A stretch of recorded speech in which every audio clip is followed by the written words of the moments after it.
Hello students, हम लोग कर रहे हैं इकोलॉजी एंड इसमें हम स्टार्ट करने जा रहे हैं इसका लास्ट चैप्टर एनवायरमेंटल इश्यूज।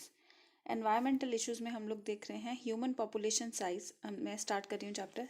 ठीक है, ये सारे टॉपिक्स होंगे: air pollution and its control, water pollution, solid waste, agrochemicals and their effects, radioactive waste, greenhouse effect and global warming, ozone depletion and stratosphere.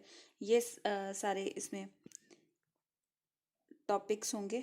ये सारे इसमें topics होंगे और साथ में degradation by improper resource utilization, maintenance and deforestation, ये सारे topics होंगे जो हम डिस्कस करेंगे इसमें। तो मैं स्टार्ट कर रही हूँ chapter. Human population size has grown enormously over last 100 years. तो लास्ट 100 ईयर्स में इनॉर्मसली ग्रो किया है ह्यूमन पॉपुलेशन का size. That means human population का अगर साइज बढ़ गया है तो फूड, वाटर, ह्यूम, इलेक्ट्रिसिटी, रोड्स, ऑटोमोबाइल्स और काफ़ी अदर कमोडिटीज़ की भी डिमांड बढ़ी है।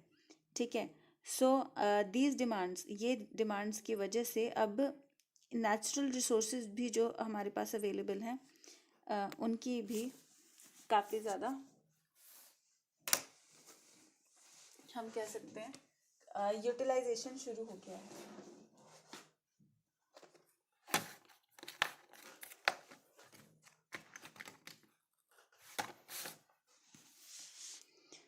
ठीक है, तो नेचुरल रिसोर्सेज का भी काफ़ी ज़्यादा यूटिलाइजेशन शुरू हो गया है। अब इस वजह से जो है पोल्यूशन बहुत ज़्यादा होना शुरू हो गया है एयर, वाटर और सॉइल का। सो अभी ये है कि the need of the hour ये है कि हम डिग्रेडेशन और डिप्लीशन को चेक करें। ठीक है, और हमारे प्रीशियस नेचुरल रिसोर्सेज को हम बचाएं और ये प्रोसेस जो है कि पोल्यूशन वगैरह को भी हम रोकें और साथ में यूटिलाइजेशन भी यानी डेवलपमेंट भी रुके नहीं। तो इस तरीके से हमें ये सारी चीज़ें करनी होंगी। फाइन। पोल्यूशन, ये डेफिनेशन यहाँ पे बेटा जो आ रही है ये बहुत ज़्यादा इम्पोर्टेंट है। ठीक है, कि पोल्यूशन बेसिकली क्या होता है। पोल्यूशन की अगर बात की जाए, ये डेफिनेशन जो यहाँ पे हम लोग अभी कर रहे हैं, this is very very important.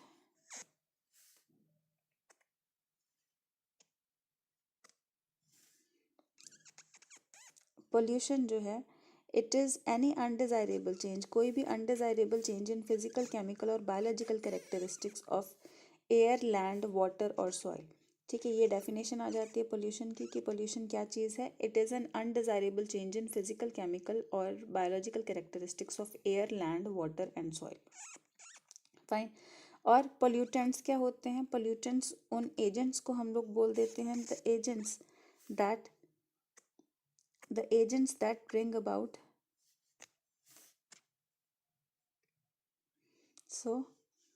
जो एजेंट्स पोल्यूशन करते हैं, ये अनडिज़ायरेबल चेंज। पोल्यूशन क्या है? वो अनडिज़ायरेबल चेंज जो एयर की, लैंड की या पानी या मिट्टी की, या तो फिजिकली इसको चेंज कर देता है, या केमिकली इसमें चेंजेस लाता है, या बायोलॉजिकल कैरेक्टरिस्टिक्स भी इसमें चेंजेस आ जाते हैं। और ऐसे एजेंट्स जिन वजह से ये चेंजेस आते हैं, इनको हम लोग क्या कहते हैं? पोल्यूटेंट्स कहते हैं। ठीक है, तो आगे इसमें आता है environmental protection act. Environmental protection act है in order to control environmental pollution. Environmental pollution को रोकने के लिए गवर्नमेंट ऑफ इंडिया ने एनवायरमेंटल प्रोटेक्शन एक्ट पास किया है, so as to protect and improve the quality of our environment. ठीक है, तो ये एनवायरमेंटल प्रोटेक्शन एक्ट भी आपको याद रखना होगा कि ये 1986 में पास हुआ है। ठीक है, देन आगे हम आते हैं air pollution and its control पे। Air pollution and its control, तो एयर पोल्यूशन, हम लोग एयर पे डिपेंडेंट हैं बेसिकली रेस्पिरेशन के लिए, आर रेस्पिरेटरी नीड्स के लिए। तो एयर पोल्यूटेंट्स की वजह से सभी लिविंग ऑर्गेनिजम्स को इंजरी होती है, ग्रोथ रिड्यूस हो जाती है, और इनकी क्रॉप्स की ग्रोथ और यील्ड यानी उपज कितनी है वो सारा इसमें रिड्यूस हो जाता है। ठीक है, तो इस वजह से प्रीमेच्योर डेथ ऑफ प्लांट्स भी होती है। एयर पोल्यूटेंट्स बहुत बुरी तरीके से हमारे रेस्पिरेटरी सिस्टम को अफेक्ट करते हैं, ह्यूमंस के और बाकी एनिमल्स के भी।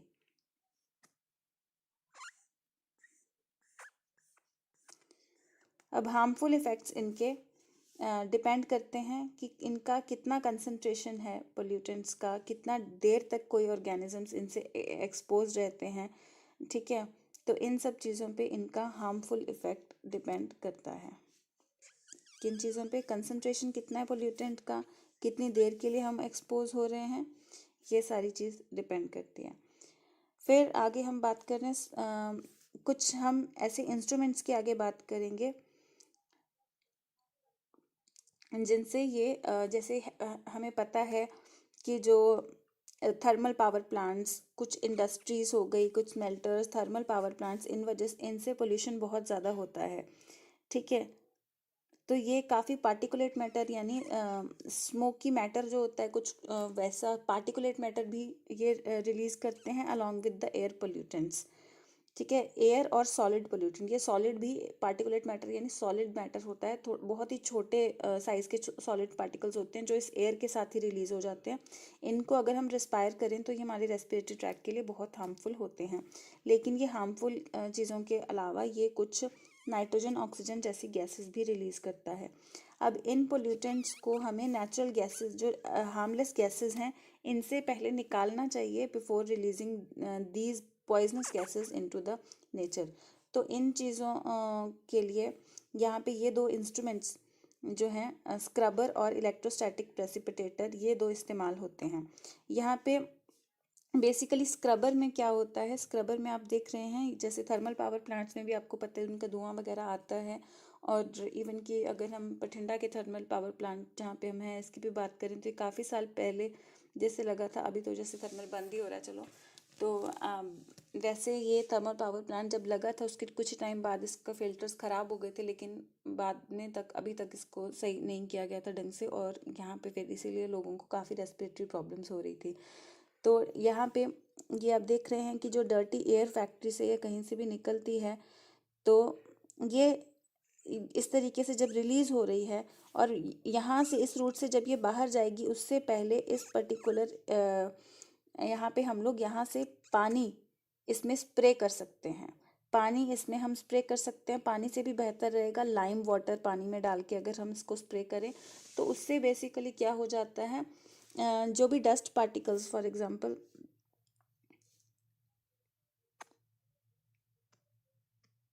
तो कोई भी डस्ट पार्टिकल्स हैं फॉर एग्जांपल यहाँ से जो इस तरीके से पास कर रहे हैं, तो जो यहाँ पे कोई और वो पार्टिकल होगा, सो वो इनको एक तरीके से कवर कर लेगा, ठीक है।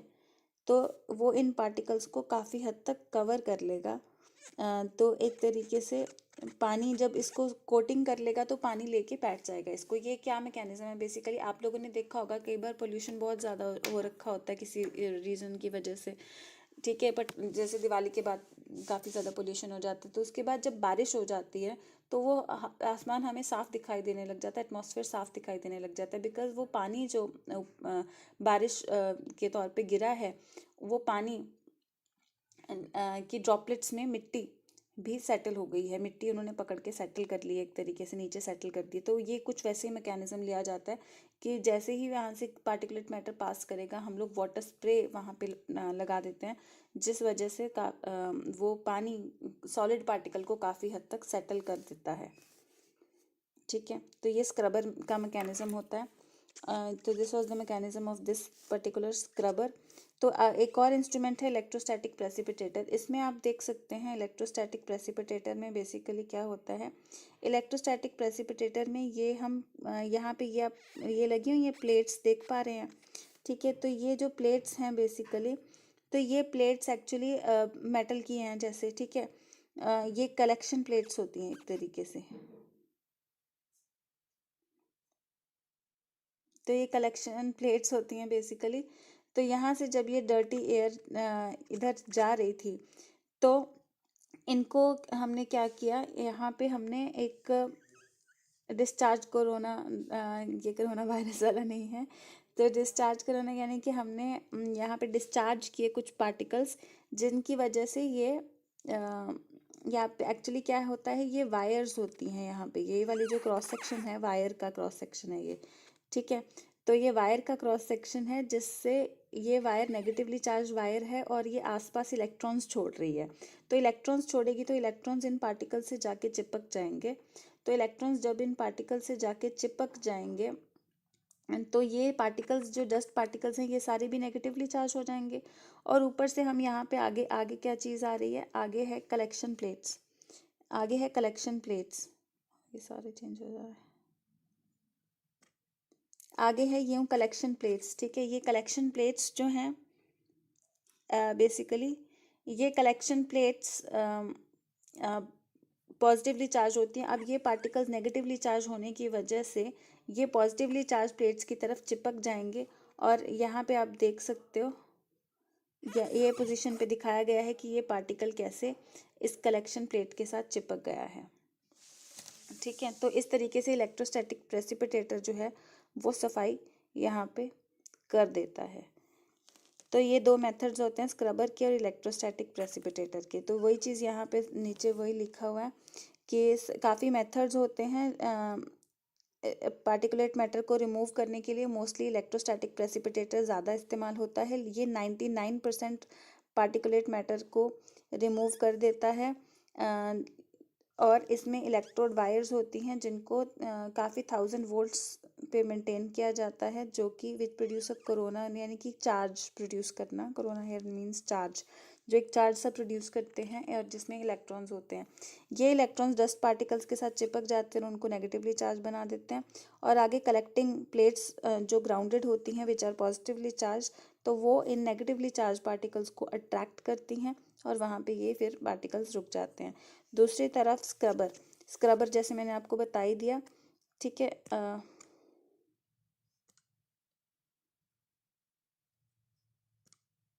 तो स्क्रबर बेसिकली क्या करता है, सल्फर डाइऑक्साइड जैसी गैसेस को भी कुछ हद तक रिमूव करता है। स्क्रबर में एग्जॉस्ट जब बाहर निकल रहा होता है तो हम कई बार वाटर स्प्रे या लाइम स्प्रे वहाँ पे डाल देते हैं, तो वो पार्टिकल सेटल हो जाते हैं, बारिश की तरह ये एक्ट करता है। लेकिन यहाँ पे इंटरेस्टिंग फैक्ट ये आता है, ठीक है। यहाँ तक तो हमने इन दोनों के मैकेनिज्म्स डिस्कस किए। आगे आता है कि रिसेंटली हमें पता चला है कि यहाँ पे जो बहुत छोटे पार्टिकल्स हैं वो ये दोनों ही तरह के प्रेसिपिटेटर्स रिमूव नहीं कर पाते हैं। And according to central pollution control board CPCB, particulate size जो 2.5 माइक्रोमीटर्स का या उससे कम का होता है, पार्टिकुलेट मैटर 2.5 माइक्रोमीटर से जो कम का होता है वो ज़्यादा अच्छे से अंदर तक पहुंच पाता है, क्योंकि बड़े पार्टिकल्स को तो कुछ हद तक हमारा रेस्पिरेटरी सिस्टम में फिल्टर कर देता है। तो ये छोटे पार्टिकल्स बहुत अंदर तक चले जाते हैं और ये फिर एल्वियोलाई के साथ जाके अच्छे से चिपक भी जाते हैं। और ये पार्टिकल्स होते हैं बेसिकली जो फाइन पार्टिकल्स इनहेल हो पाते हैं, लंग्स को ख़राब करते हैं, ब्रीदिंग और रेस्पिरेटरी प्रॉब्लम्स करते हैं, इरिटेशन करते हैं, इन्फ्लेमेशन और लंग्स को डैमेज करते हैं और प्रीमेच्योर डेथ्स भी ये करते हैं। तो ये पार्टिकल्स ज़्यादा नुकसानदायक होते हैं।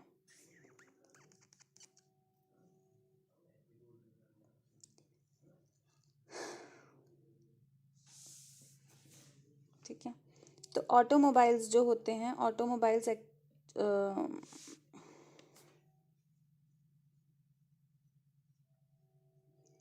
तो यहाँ पे हमने ये फैक्ट्रीज वगैरह की अभी तक बात की, ठीक है। तो आगे हम ऑटोमोबाइल्स की भी बात करेंगे। ये भी बहुत बड़ा कारण है एटमॉस्फेरिक पोल्यूशन का, स्पेशली मेट्रो सिटीज़ में।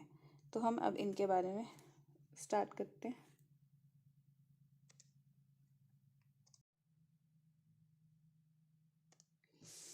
ओके। तो automobiles are a major cause for, automobiles यानी कि जो व्हीकल्स होते हैं हमारे, ये भी एटमॉस्फेरिक पोल्यूशन को काफ़ी ज़्यादा कंट्रीब्यूट करते हैं, स्पेशली बड़े शहरों में, मेट्रो सिटीज़ में, ठीक है, दिल्ली बॉम्बे वाली side. So as the number of vehicles, तो नंबर ऑफ व्हीकल्स अभी तो हमारे यहाँ पे भी बहुत ज़्यादा बढ़ते जा रहे हैं, ठीक है। So as the number of vehicles ये स्ट्रीट्स पे बढ़ते जा रहे हैं, सो प्रॉब्लम अभी दूसरे सिटीज़ जैसे कि हमारे शहरों में भी आने लगी हैं। प्रॉपर मेंटेनेंस ऑफ ऑटोमोबाइल्स, तो अभी प्रॉपर मेंटेनेंस अगर हम व्हीकल्स की करें, along with lead free petrol अगर यूज़ किया जाए, ठीक है, लेड फ्री पेट्रोल अगर यूज़ किया जाए तो ये प्रॉब्लम के साथ हम लोग अच्छे से डील कर पाएंगे और पोल्यूटेंट्स कम एमिट होंगे। लेड फ्री पेट्रोल, पहले लोग सस्ता मिलने के कारण लेड फ्री पेट्रोल काफ़ी लोग इस्तेमाल कर लेते थे और वो बहुत ही गंदा धुआं छोड़ता है फिर व्हीकल। ठीक है, तो ये ध्यान में रखना चाहिए कि लेड फ्री पेट्रोल या डीजल ही इस्तेमाल किया जाए। वे कैटालिटिक कन्वर्टर, एक्चुअली ये कैटालिटिक कन्वर्टर एक तरह से एक इंस्ट्रूमेंट होता है। ठीक है, कैटालिटिक कन्वर्टर एक तरह का इंस्ट्रूमेंट होता है।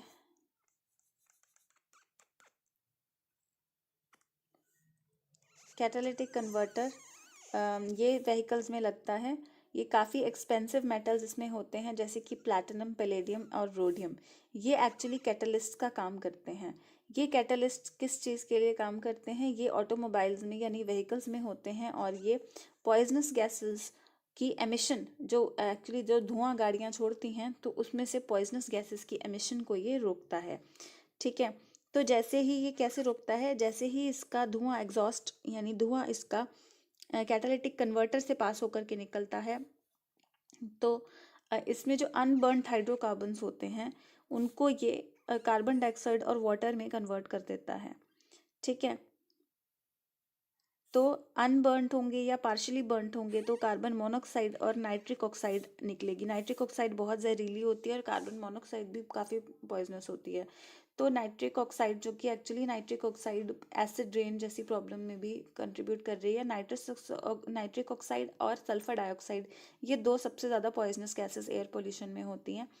ठीक है, तो यहाँ पे हम क्या कह रहे हैं कि कैटालिटिक कन्वर्टर से जैसे ही इसका धुआं पास करता है तो अनबर्न्ड हाइड्रोकार्बन्स जो होते हैं उनको ये अच्छे से बर्न कर देता है, क्योंकि कैटलिस्ट का काम कर रहा है बेसिकली। तो उनका अच्छे से रिएक्शन करवा के ये उनको अच्छे से बर्न करके कार्बन डाइऑक्साइड और वाटर में रिलीज कर देता है, which is a very good thing. और मोर ओवर जो कार्बन मोनोऑक्साइड यहाँ से रिलीज होनी होती है उसको कार्बन डाइऑक्साइड में, और नाइट्रस ऑक्साइड जो रिलीज होना होता है उसको नाइट्रोजन गैस में, नाइट्रिक ऑक्साइड को नाइट्रोजन गैस में, ये नाइट्रोजन गैस और ऑक्सीजन में कन्वर्ट करके ये रिलीज करता है। So it is very good. ठीक है, तो बेसिकली कार्बन मोनोऑक्साइड और नाइट्रिक ऑक्साइड का या तो आपस में करके ये कार्बन डाइऑक्साइड और नाइट्रोजन गैस रिलीज करवा देता है रिस्पेक्टिवली। सो motor vehicles, actually motor vehicles जो जिनमें कैटालिटिक कन्वर्टर होता है, तो उनको ये भी ध्यान में रखना चाहिए कि खास तौर पे उनको ये ध्यान रखना चाहिए कि उनको अनलेडेड पेट्रोल यानी लेड के बगैर ही पेट्रोल इस्तेमाल करना चाहिए, क्योंकि अगर वो लेड वाला पेट्रोल इस्तेमाल करेंगे तो कैटलिस्ट इनएक्टिव हो जाएगा और फिर वो अपना पोल्यूशन रिड्यूसिंग का जो काम है वो नहीं कर पाएगा। ठीक है, तो ये ऑटोमोबाइल्स में हम लोग इस चीज़ को ज़रा ध्यान रख सकते हैं। देन इन इंडिया, सो अभी हम आगे बात कर रहे हैं इसकी। In India air prevention and control of pollution, तो air pollution act, basically air act आया था 1981 में। ठीक है, और इसमें कुछ चेंजेस यानी अमेंडमेंट्स की गई थी 1987 में, और इसमें फिर नॉइज़ पोल्यूशन को भी एयर पोल्यूशन में ही ऐड कर दिया गया था। नॉइज़ को भी आज हम एयर पोल्यूटेंट के नाम से ही जानते हैं। नॉइज़ की डेफिनेशन की अगर हम बात करें तो क्या होती है? Noise is undesired high level of sound. Noise undesired, ना बर्दाश्त करने वाला हाई लेवल ऑफ साउंड होता है। आज हमें इसकी काफ़ी ज़्यादा आदत पड़ गई है। ठीक है, आज की डेट में हमें इसकी काफ़ी ज़्यादा आदत हो गई है लाउड साउंड्स की, क्योंकि हम लोग म्यूज़िक सुनना बहुत पसंद करते हैं, लेकिन हम साथ में ये नहीं देखते कि नॉइज़ हमारे साइकोलॉजिकल और फिजियोलॉजिकल डिसऑर्डर्स के लिए कितनी रिस्पॉन्सिबल है। फिजियोलॉजिकल यानी फंक्शनल, साइकोलॉजिकल यानी ब्रेन वगैरह को कितना भी नुकसान पहुंचा सकती है। जितना बड़ा शहर होता है उतने ही ज़्यादा उसके फंक्शंस होते हैं और उतना ही ज़्यादा वहाँ पे शोर होता है। ठीक है, तो उतना ही ज़्यादा वहाँ पे शोर भी होता है। तो ज़्यादातर अगर देखा जाए कि थोड़ा सा भी ब्रीफ एक्सपोजर भी अगर हाई साउंड लेवल का, जैसे कि 150 डेसिबल्स का बहुत कम टाइम के लिए भी अगर साउंड हम लोग सुन लें तो परमानेंट बहरे हो सकते हैं, परमानेंट हेयरिंग एबिलिटी डैमेज हो सकती है। रीज़न क्या है? क्योंकि ईयर ड्रम्स डैमेज हो जाते हैं। और ऐसा साउंड ज़्यादातर कब होता है? जब कोई जेट प्लेन उड़ता है या कोई रॉकेट उड़ता है, उस टाइम पे इतना साउंड क्रिएट होता है। सो इवन की क्रॉनिक एक्सपोजर, अगर हम, ये तो हाई लेवल ऑफ साउंड हो गया थोड़े टाइम के लिए, लेकिन अगर हम यहाँ पे बात करें कि क्रॉनिक एक्सपोजर यानी लंबे टाइम का एक्सपोजर थोड़े नॉइज़ लेवल पे भी, जैसे कि हमारे शहरों में चलता ही जा रहा है कि लगातार साउंड आता ही जा रहा है, तो ये भी हेयरिंग एबिलिटी को काफ़ी ज़्यादा नुकसान पहुंचाता है। ठीक है, क्या क्या प्रॉब्लम्स हो सकती हैं? नॉइज़, स्लीपलेसनेस यानी नींद नहीं आती है, हार्ट बीट बढ़ी रहती है, ब्रीदिंग पैटर्न चेंज हो जाता है, और स्ट्रेस यानी स्ट्रेस बहुत ज़्यादा रहने लगता है। तो ये सारी कुछ प्रॉब्लम्स हैं जो ह्यूमंस को होने शुरू हो जाती है। तो वैसे भी ये इतनी सारी जब प्रॉब्लम्स होती हैं, sleeplessness, increased heart beat, breathing pattern change हो जाना, तो इन सब चीज़ों से भी स्ट्रेस जनरेट होना लाजमी है। So considering the many dangerous effect of noise pollution के काफ़ी डेंजरस इफेक्ट भी अगर हम लोग देखें, तो unnecessary sources of noise pollution जो हमारे आसपास हैं, इनको अगर हम रिड्यूस कर सकते हैं विदाउट एनी फाइनेंशियल लॉस, तो इनको करना चाहिए। ठीक है, reduction of noise in are industries, तो रिडक्शन हमारे इंडस्ट्रीज़ की जो मशीनों की आवाज़ होती है उसको हम कैसे रिड्यूस कर सकते हैं? वहाँ पे साउंड अब्जॉर्बेंट मटेरियल लगा सकते हैं, और या मफलिंग कर सकते हैं साउंड की। साउंड अब्जॉर्बेंट मटेरियल में बेसिकली क्या हो सकते हैं, जैसे दीवारों वगैरह पे आप लोग वो फोम वगैरह लगा सकते हैं, तो वो काफ़ी साउंड अब्जॉर्बेंट रहती है। ठीक है, अभी क्या है, स्ट्रिंजेंट फॉलोइंग यानी स्ट्रिक्टली अगर फॉलो किया जाए लॉज को जो गवर्नमेंट ने लगाए हैं इन रिलेशन टू नॉइज़, तो यहाँ पे लिमिटेशन की गई है कि जैसे आप आगे लिखा होता है ना, आप लोग ड्राइव करते जाते हैं, स्कूल अहेड, हॉस्पिटल अहेड, तो वहाँ पे क्या होता है, ठीक है, आपको स्पीड तो कम करना ही करना है, प्लस वहाँ पे हॉर्न फ्री जोन्स होते हैं, तो वहाँ पे आप फालतू में हॉर्न नहीं बजा सकते, तो हॉर्न नहीं बजा सकते तो वैसे भी आपको स्पीड स्लो और भी करना पड़ेगा। ठीक है, और प्लस परमिसिबल साउंड लेवल्स ही वहाँ, इवन कि पटाखों के आजकल हो रहा है कि ऐसे लाइसेंस नहीं मिलता है अगर कोई पहले चेक ना कराए, तो प्रॉपर परमिसिबल साउंड लेवल होता है, ज़्यादा तेज़ साउंड वाले पटाखों पे भी अभी रूल्स लग गए हैं। और प्लस टाइमिंग्स, जैसे हमारे यहाँ पे हो ही गया है कि 10 बजे के बाद लाउड स्पीकर नहीं चला सकते हैं, 10 बजे के बाद पटाखे नहीं चला सकते हैं, तो ये सारे भी सही है, बिकॉज लोगों की नींद खराब होती है, उससे भी हेल्थ इश्यूज होते हैं। ठीक है, तो इन सब चीज़ों, लेकिन फॉलो भी इन चीज़ों को सही से करना चाहिए, और ये हम लोग को अपनी ड्यूटी समझना चाहिए कि इस चीज़ को हम लोग फॉलो करें और कराएं। ठीक है, सो ये हो गया नॉइज़ पोल्यूशन का भी। अब एक केस हम लोग करेंगे यहाँ पे, controlling vehicular air pollution, a case study of Delhi. Controlling vehicular air pollution, a case study of Delhi.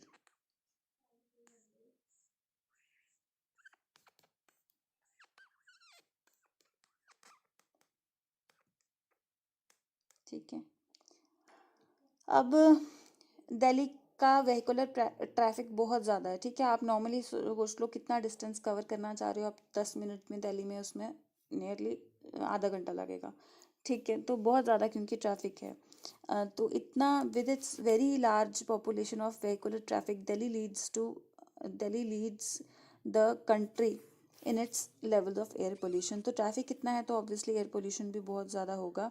ठीक है, अगर गुजरात और वेस्ट बंगाल जैसे स्टेट्स जो कि साइज़ में इतने बड़े हैं इससे, तो उनकी टोटल अगर कार्स काउंट कर लें तो दिल्ली में उससे ज़्यादा कार्स हैं, दोनों स्टेट्स को टोटल करके भी उससे ज़्यादा है।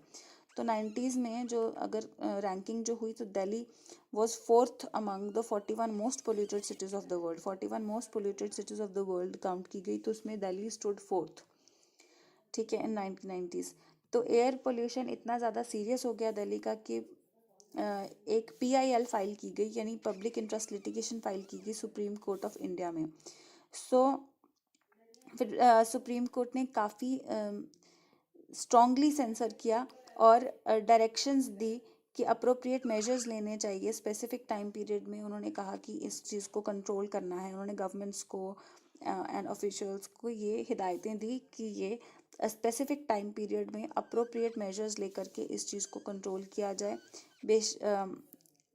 प्लस सारी जितना भी पब्लिक ट्रांसपोर्ट वहाँ पे चलता है उसको डीजल से CNG पे ट्रांसफ़र किया जाता है। CNG कंप्रेस्ड नेचुरल गैस, जो बिल्कुल भी पोल्यूशन नहीं करती है, तो इस चीज़ पे ट्रांसफ़र किया गया। और सुप्रीम कोर्ट की इस फटकार के बाद दिल्ली का सारा जो पब्लिक ट्रांसपोर्ट है वो by the end of 2002 CNG पे आ गया था। ठीक है, तो CNG क्यों बेहतर है अगर हम वो बात करें, तो CNG एक्चुअली सबसे ज़्यादा एफिशिएंटली बर्न करता है। Unlike petrol and diesel, petrol and diesel कुछ हद तक अनबर्नड रह जाता है, लेकिन जो कंप्रेस्ड नेचुरल गैस है, ठीक है, उसमें very little of it is left unburned, तो वो बहुत अच्छे से सबसे ज़्यादा एफिशिएंटली बर्न होता है। मोर ओवर सीएनजी चीपर भी है पेट्रोल और डीजल से, और इसको ये अगर लोगों को, आप लोगों ने वो करना हो, ठीक है, कि आप क्यों सीएनजी अपनाएं, तो वो उसके लिए भी मोटिवेशन फैक्टर्स काफ़ी हैं कि ये सस्ता है पेट्रोल और डीजल से, और इसको चोरी भी नहीं कर सकते हैं, ठीक है। जैसे पेट्रोल और डीजल में मिलावट हो सकती है, तो इसमें वो भी नहीं हो सकता है, अडल्ट्रेशन भी नहीं हो सकती है। लेकिन मेन प्रॉब्लम क्या है, सीएनजी में पाइपलाइंस लगानी पड़ेंगी, सीएनजी में पाइपलाइंस लगानी पड़ेंगी, ठीक है, डिस्ट्रीब्यूशन पॉइंट्स, पंप्स, ये सब कुछ इतना तेज़ी से सब कुछ करना पड़ेगा ताकि अनइंटरप्टेड सप्लाई हो सके। अगर मैं अपना व्हीकल सीएनजी पे करा भी लेती हूँ, तो मैं तब कराऊंगी ना जब मेरे पास सप्लाई हो उसकी, कि मेरे आसपास जहाँ पे भी मैं ट्रैवल कर रही हूँ, ड्राइव करती हूँ, वहाँ पे सीएनजी पंप्स हों, और मुझे पता है कि मुझे कभी इसकी दिक्कत नहीं आएगी, ठीक है। तो ये तभी कराने का फ़ायदा है।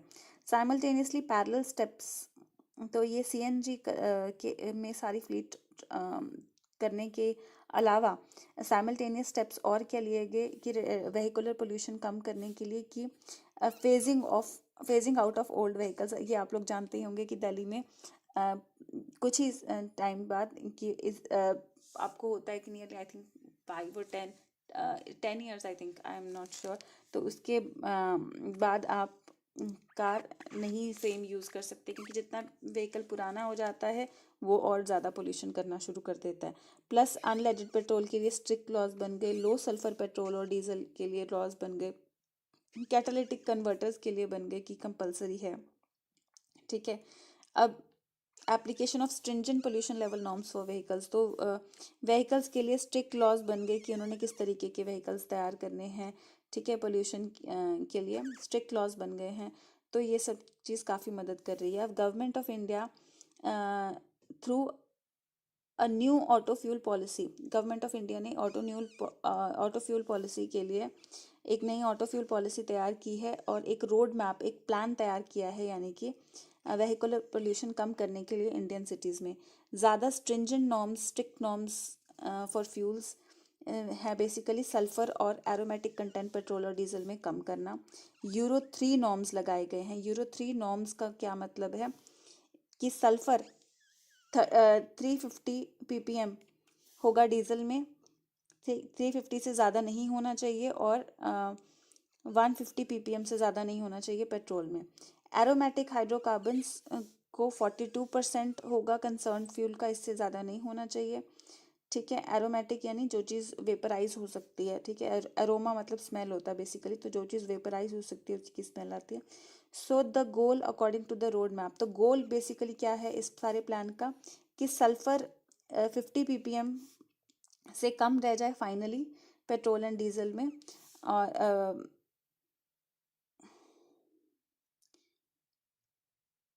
और धीरे धीरे 35% तक इसको रिड्यूस किया जाए। तो corresponding to the fuel vehicle engines को भी अपग्रेड करना पड़ेगा, ठीक है। तो इससे व्हीकल इंजन्स को भी अपग्रेड फिर करना पड़ेगा।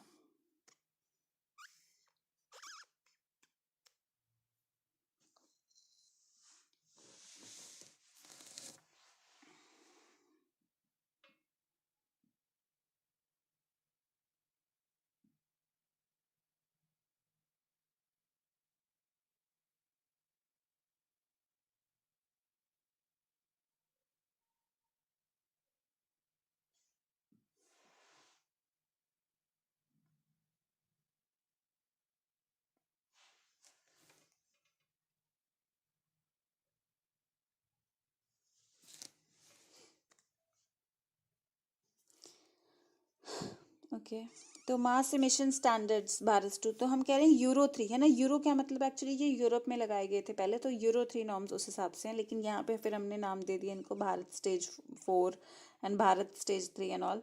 तो मास एमिशन स्टैंडर्ड्स यानी भारत स्टेज 2 के अकॉर्डिंगली, जो कि इक्वलेंट है यूरो 2 नॉर्म्स के, तो इसमें क्या है,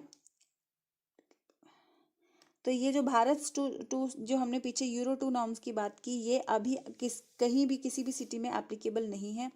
तो ये डिटेल्स कौन कौन से अभी अवेलेबल हैं, अभी कौन से लागू हो रहे हैं, उसकी डिटेल इस टेबल में, टेबल 6.1 में है। ठीक है, कि फोर व्हीलर्स जो हैं वो Bharat stage, four wheelers, three wheelers और टू व्हीलर्स सभी भारत स्टेज 4 पे हैं। ठीक है, और पहले ये लॉज सिर्फ दिल्ली में लगाए गए थे, उसके बाद ये सारे कंट्री पे लगा दिए गए हैं। ठीक है, तो ये चीज़ एनसीईआरटी में भी अपडेट हो गई है थैंकफुली। ठीक है, so thanks to the efforts made, quality of Delhi has significantly improve. Delhi की क्वालिटी, एयर क्वालिटी बहुत ज़्यादा इम्प्रूव हो गई है। According to an estimate, substantial fall in carbon dioxide and sulphur level has been found in Delhi. 1997 से 2005 तक काफ़ी ज़्यादा इन कार्बन डाइऑक्साइड और सल्फर डाइऑक्साइड के लेवल्स में गिरावट देखी गई है।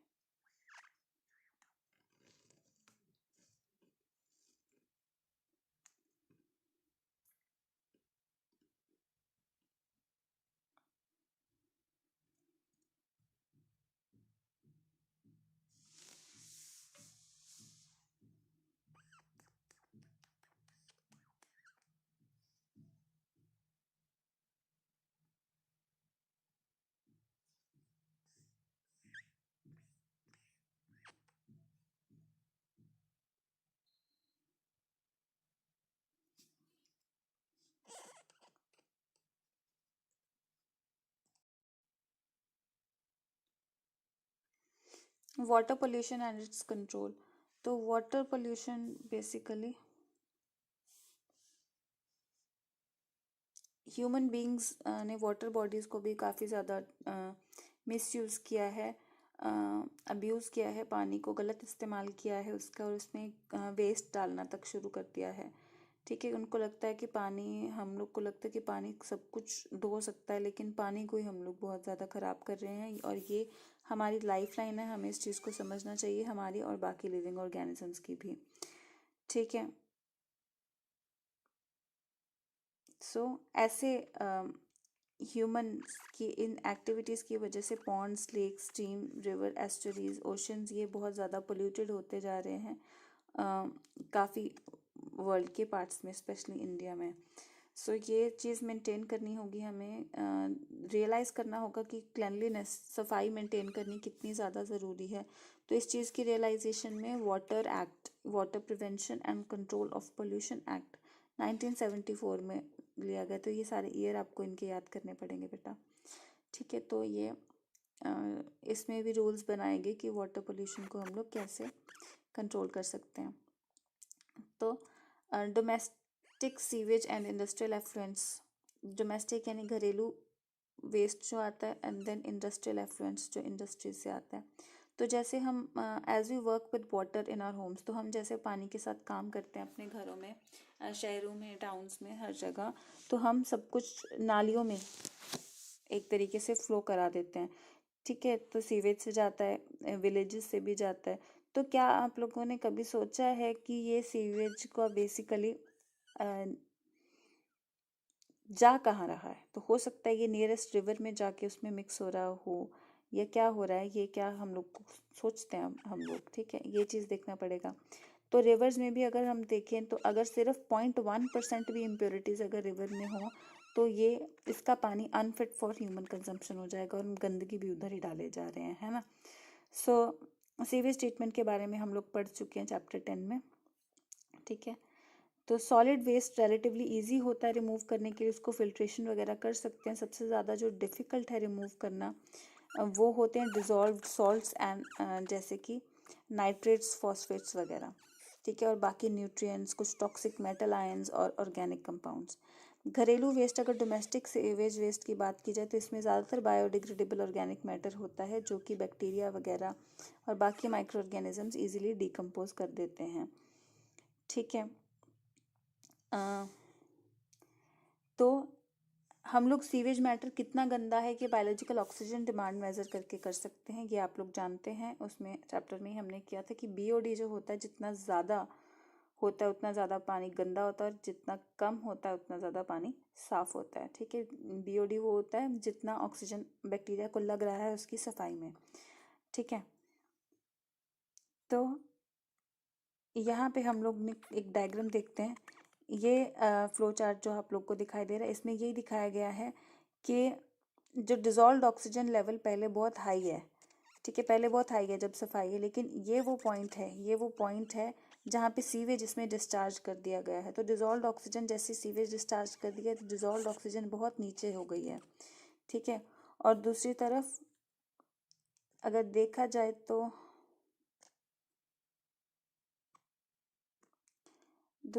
अगर देखा जाए तो यहाँ पे हम लोग देखते हैं कि पहले बीओडी बहुत कम थी क्योंकि पानी साफ था, तो जैसे डिजॉल्व वेस्ट डाला गया तो बीओडी एकदम से ऊपर की तरफ शूट कर गई, ठीक है। सो उसके बाद बैक्टीरिया लगेंगे, ठीक है, इसको सफाई करने में, तो फिर बीओडी धीरे धीरे तो डिजॉल्व ऑक्सीजन धीरे धीरे बढ़ेगी और बीओडी धीरे धीरे कम होगी। तो फिर ये सारी चीज़ें हम लोग इसमें इस पर्टिकुलर डायग्राम में देख रहे हैं कि इनिशियली, ठीक है, कि इनिशियली ये जो है बीओडी कम थी और ऑक्सीजन ज़्यादा थी। तो जैसे ही वेस्ट इसमें सीवेज डिस्चार्ज किया तो डिजॉल्व्ड ऑक्सीजन अचानक से कम हो गई और बीओडी बढ़ गई। और फिर जब बैक्टीरिया ने इसको डिकम्पोज करना शुरू किया तो धीरे धीरे धीरे धीरे ये चीज़ों ने बहुत टाइम लगा दिया फिर से अपना सेम लेवल अटेन करने में।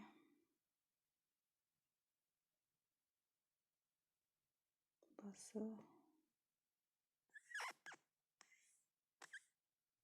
ठीक है। तो यहाँ पे स्टार्टिंग में क्या हो रहा था, जैसे ही सीवेज लगाया डिस्चार्ज किया गया वहाँ पे, तो फिश किल होनी शुरू हो गई, मरनी शुरू हो गई, और क्लीन वाटर ऑर्गेनिजम्स ख़त्म हो गए और बुरे माइक्रो ऑर्गेनिजम्स बढ़ने शुरू हो गए। लेकिन जैसे ही वो फिर से साफ़ हुआ तो रीअपेयरेंस होने शुरू हो गए, दोबारा से आने शुरू हो गए क्लीन वाटर ऑर्गेनिजम्स।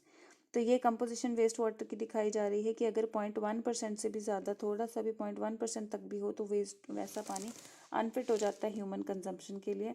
और ये 0.1% इम्प्योरिटीज़ में ज़्यादातर क्या कुछ होता है, suspended solid, sand, silt, clay, colloidal material जैसे कि फीकल मैटर यानी कि जो सीवेज वेस्ट पर्टिकुलर जाता है, बैक्टीरिया, क्लॉथ, पेपर के फाइबर्स, डिजॉल्व मटेरियल जैसे कि नाइट्रेट्स, नाइट्रेट, अमोनिया, ये सारी minerals, ammonia, phosphate, sodium, calcium, ये सब भी इसमें जाते हैं, ठीक है।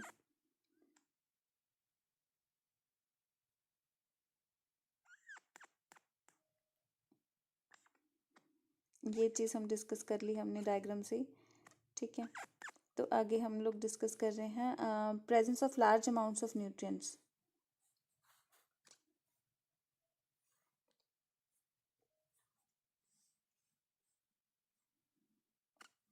लार्ज अमाउंट्स ऑफ न्यूट्रिएंट्स जो कि वेस्ट के तौर पे इसमें रिलीज होते हैं, इससे क्या हो जाता है, क्योंकि ये एल्गे के लिए खाद का काम करते हैं, तो इसमें ये प्लैंक्टोनिक एल्गे का ग्रोथ होना शुरू हो जाता है, एल्गल ब्लूम होना शुरू हो जाता है, जिससे वाटर बॉडीज़ को गंदा सा एक कलर मिल जाता है और पानी की क्वालिटी ख़राब होती जाती है। फिश इसमें मरनी शुरू हो जाती हैं क्योंकि एल्गे ऊपर एक लेयर बना लेते हैं, ठीक है। तो ये ऐसा पानी भी काफ़ी टॉक्सिक होता है और काफ़ी बार एल्गे खुद भी टॉक्सिक होते हैं प्लांट्स के लिए। जैसे यहाँ पे आप देख सकते हो स्कम है पूरा, एल्गे उसके ऊपर ग्रो कर गया, अब इतनी ज़्यादा परत बना दी है, तो आप सोच ही सकते हो कि नीचे तो ऑक्सीजन या सनलाइट नहीं पहुँचती होगी, तो नीचे के जो एक्वेटिक प्लांट्स एंड एनिमल्स जो यहाँ पे पहले नेटिव रहे होंगे वो तो बिल्कुल ख़त्म ही हो गए होंगे, ठीक है। तो इस तरीके से एल्गल ब्लूम बन जाता है यहाँ पे, ठीक है। तो आपने कई बार मॉव कलर के, पर्पलिश से कलर के बहुत सुंदर फूल देखे होंगे प्लांट वाटर बॉडीज़ में फ्लोट करते हुए।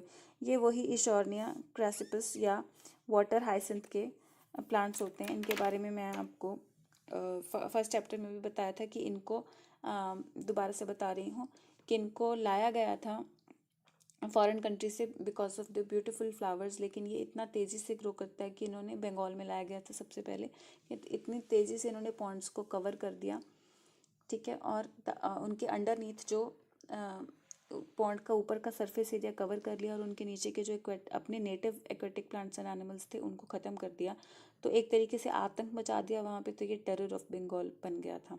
बंगाल में तो वैसे भी वो वाटर फूड ज़्यादा खाते हैं वो लोग, तो उन लोगों को, ह्यूमंस को भी काफ़ी ज़्यादा इससे प्रॉब्लम हुई थी, ठीक है, क्योंकि नेटिव प्लांट्स एंड एनिमल्स उसमें ख़राब हो रहे थे। सो ये सबसे ज़्यादा प्रॉब्लमेटिक वीड बन गई है, ठीक है। इतना ज़िद्दी हो गया था, जिसको सुंदर फूलों के लिए लाया गया था, तो इसलिए इसको टेरर ऑफ बंगाल देखा गया, और आज भी ये हम लोग इंडिया से उसको ख़त्म नहीं कर पाए हैं, ठीक है। आगे बात करें तो हमारे ऑफिसेस से sewage from our homes as well as hospitals, ये सारे में अनडिज़ायरेबल पैथोजेनिक माइक्रो ऑर्गेनिजम्स होते हैं, एंड इनको डिस्पोज ऑफ किया जाता है पानी में विदाउट प्रॉपर ट्रीटमेंट, और ये सारे diseases, dysentery, typhoid, jaundice, cholera, ये सारे ये फैला सकते हैं, ठीक है। हमने देखा भी था उसमें ह्यूमन हेल्थ एंड डिजीज़ में कि ये पानी से फैलने वाली बीमारियां हैं। अनलाइक डोमेस्टिक वेस्ट, घरेलू वेस्ट के अलावा जो ये इंडस्ट्रीज़ का वेस्ट होता है, जैसे कि petroleum, paper manufacturing, metal extraction, processing, chemical manufacturing जैसी इंडस्ट्रीज़ जो होती हैं, इनमें काफ़ी जहरीले पदार्थ होते हैं, स्पेशली हैवी मेटल्स, जिनकी डेंसिटी 5 ग्राम्स पर क्यूबिक सेंटीमीटर से ज़्यादा होती है, जैसे कि mercury, cadmium, copper, lead etcetera, और इनमें काफ़ी ऑर्गेनिक कंपाउंड्स भी होते हैं, तो ये जहरीले पदार्थ यहाँ पे आ जाते हैं। तो पानी में अगर ये जहरीले पदार्थ मिल जाएं तो बायोमैग्निफिकेशन का एक बहुत इंपॉर्टेंट टॉपिक यहाँ पे आ रहा है। तो पानी में जैसे ही ये मिल जाते हैं तो इससे बायोमैग्निफिकेशन होनी शुरू हो जाती है एक्वेटिक फूड चेन में। बायोमैग्निफिकेशन बेसिकली क्या है? बायोमैग्निफिकेशन मैं आपको ये साथ वाली डायग्राम से समझाना चाहती हूँ कि क्या है। यहाँ पे आप देख सकते हो, जैसे पानी में ये गंदगी गई जहरीली किसी भी इंडस्ट्री से, तो पानी में सपोज करो ये डीडीटी चलेगी, डीडीटी एक केमिकल है, और पानी में इसका 0.003 पार्ट्स पर बिलियन इसका कंसंट्रेशन है, ठीक है। तो पानी में ग्रो करेगा जू प्लैंक्टन, ठीक है। पहले फाइटोप्लैंक्टन को खाएगा जू प्लैंक्टन, तो फाइटोप्लैंक्टन में नियरली इतना ही हो गया जू प्लैंक्टन। जू प्लैंक्टन में आप देख सकते हो कंपेयर करके कि पानी में इनिशियली इतना था, तो जू प्लैंक्टन उसमें जो ग्रो किया उसमें ये कितना ज़्यादा हो गया, नियरली 10 टाइम्स ज़्यादा इसकी कंसंट्रेशन हो गई है, ठीक है। नियरली 10 टाइम्स, 10 नहीं सॉरी, पार्ट्स पर मिलियन। सो पार्ट्स पर बिलियन था पहले, पार्ट्स पर मिलियन हो गया, सो नियरली 100 से भी ज़्यादा टाइम्स इसका, 100,000 टाइम्स ज़्यादा इसका ये हो गया है, ठीक है। 100 टाइम्स ज़्यादा इसका कंसंट्रेशन बढ़ गया है।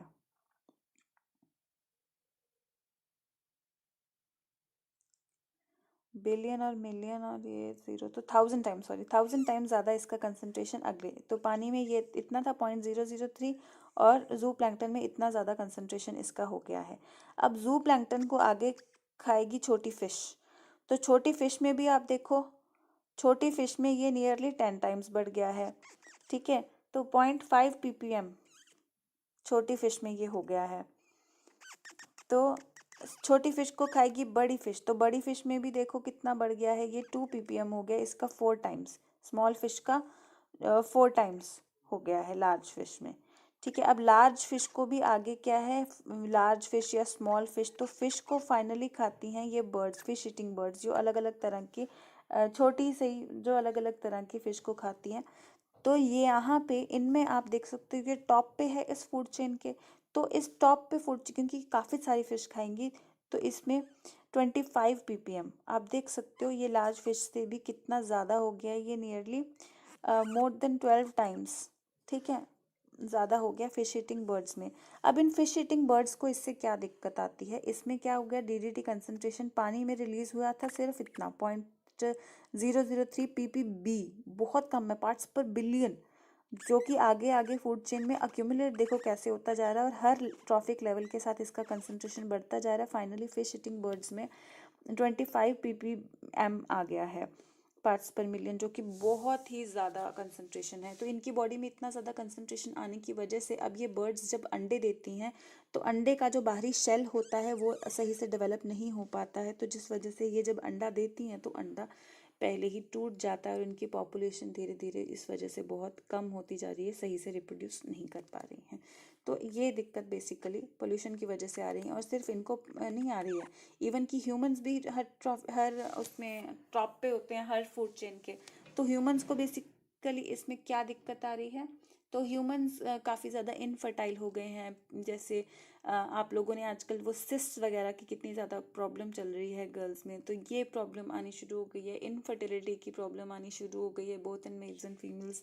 तो काफ़ी हार्मोनल प्रॉब्लम्स आनी और भी शुरू हो गई हैं। तो ये दिक्कतें हर किसी में हो रही हैं, इवन कि कैंसर तक को ये टॉक्सिन्स सबसे ज़्यादा कंट्रीब्यूट करते हैं।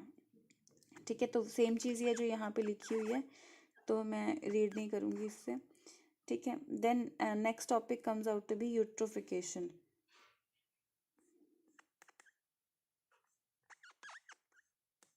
Next topic comes out to be eutrophication. Eutrophication का मतलब है एनरिचमेंट। लेक, कोई भी लेक है, हमने पीछे पिछले चैप्टर में देखा कि लेक्स धीरे धीरे वो फिल हो जाते हैं, क्लाइमेक्स कम्युनिटी आ जाती है। तो एक्चुअली लेक वो क्लाइमेक्स कम्युनिटी आने का अगर प्रोसेस हो जाए, वो कैसे फास्ट हो जाए, अगर हम उसमें पोल्यूटेंट्स डालना शुरू कर दें। ठीक है, तो बेसिकली आप देखिए यूट्रोफिकेशन क्या हो रहा है। यूट्रोफिकेशन नेचुरल एजिंग हो गई लेक की, न्यूट्रिएंट एनरिच कर दिया हमने उसको, क्योंकि उसमें हम पोल्यूटेंट्स डाल रहे हैं। तो यंग लेक का जो पानी होता है वो ठंडा, क्लियर और थोड़ी सी लाइफ सपोर्ट करने वाला होता है। ठीक है, तो with time streams draining into the lake introduces nutrients. तो टाइम के साथ न्यूट्रिएंट्स इसमें नाइट्रोजन, फास्फोरस वगैरह आने शुरू हो जाते हैं धीरे धीरे, जिस वजह से एक्वेटिक ऑर्गेनिजम्स आने शुरू हो जाते हैं। तो जैसे लेक की फर्टिलिटी बढ़ती है तो प्लांट और एनिमल लाइफ उसमें आनी शुरू हो जाती है। ऑर्गेनिक रिमेन्स डिपॉजिट होना शुरू हो जाते हैं लेक के बॉटम से, और धीरे धीरे ऑर्गेनिक डेब्रिस पाइल अप होके ये लेक शैलो हो जाता है, वार्म हो जाता है, और वार्म वाटर ऑर्गेनिजम्स फिर यहाँ पे आने शुरू हो जाते हैं। ठीक है, तो वो कोल्ड एनवायरनमेंट वाले ख़त्म होने शुरू हो जाते हैं, वार्म वाटर वाले आने शुरू हो जाते हैं। और फिर मार्शी प्लांट्स, जैसे हमने पीछे देखा ही था उसमें इकोलॉजिकल सक्सेशन में, तो मार्शी प्लांट्स आने शुरू हो जाते हैं। फिर धीरे धीरे लेक बढ़ जाता है, और finally eventually lake gives way to large floating mass आना शुरू हो जाता है। फाइनली ये लैंड में कन्वर्ट हो जाता है। ठीक है, तो अगर देखा जाए depending on climate of the area, size of the lake and other factors, ये सारे फैक्टर्स को अगर हम देखें तो नेचुरल एजिंग के हिसाब से जो हमने क्लाइमेट कम्युनिटी आने तक का टाइम देखा, इसमें थाउजेंड्स ऑफ ईयर्स लग जाते हैं। लेकिन आज के टाइम पे पोल्यूटेंट्स हम लोग जो इंट्रोड्यूस कर रहे हैं मैन्स एक्टिविटी की वजह से, जो पोल्यूटेंट्स आ रहे हैं इंडस्ट्रीज से या घरों से, इनसे ये एजिंग प्रोसेस बहुत फास्ट हो गया है। अब ये जो प्रोसेस फास्ट हो गया है, इस प्रोसेस को हम लोग बोलते हैं कल्चरल या एक्सेलरेटेड यूट्रोफिकेशन। ठीक है, तो ये न्यूट्रिएंट एनरिचमेंट नेचुरल था, लेकिन ये यूट्रोफिकेशन हो गया है, एक्सेलरेट हो गया है, बिकॉज हम उसमें न्यूट्रिएंट्स आर्टिफिशियली इंट्रोड्यूस कर देते हैं।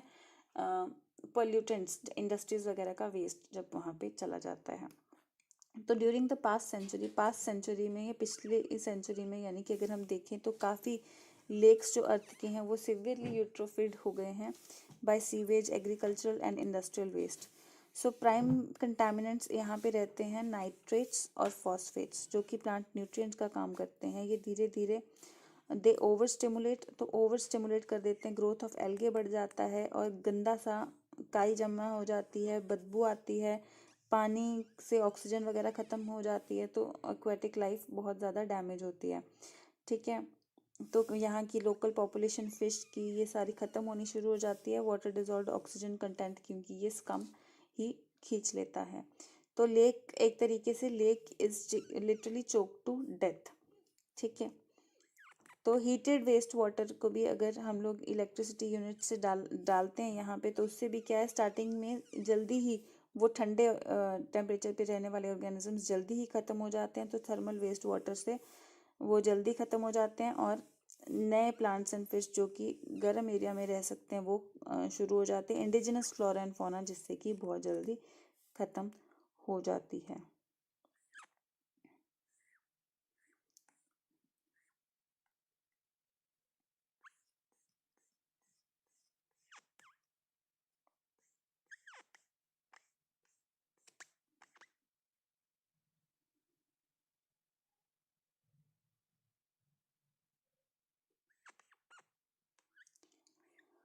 तो ये केस स्टडी भी है वेस्ट वाटर ट्रीटमेंट की। ठीक है, फ्रेंड्स ऑफ आर्कटिक मार्श ये टॉपिक है, इसको हम लोग करेंगे नेक्स्ट लेक्चर में। ठीक है। सो आज के लेक्चर के लिए इतना ही बेटा। इसको जो भी किया है हमने इसको अच्छे से स्टडी करना, नियरली हाफ चैप्टर हो गया। So that's all with this lecture. All the best.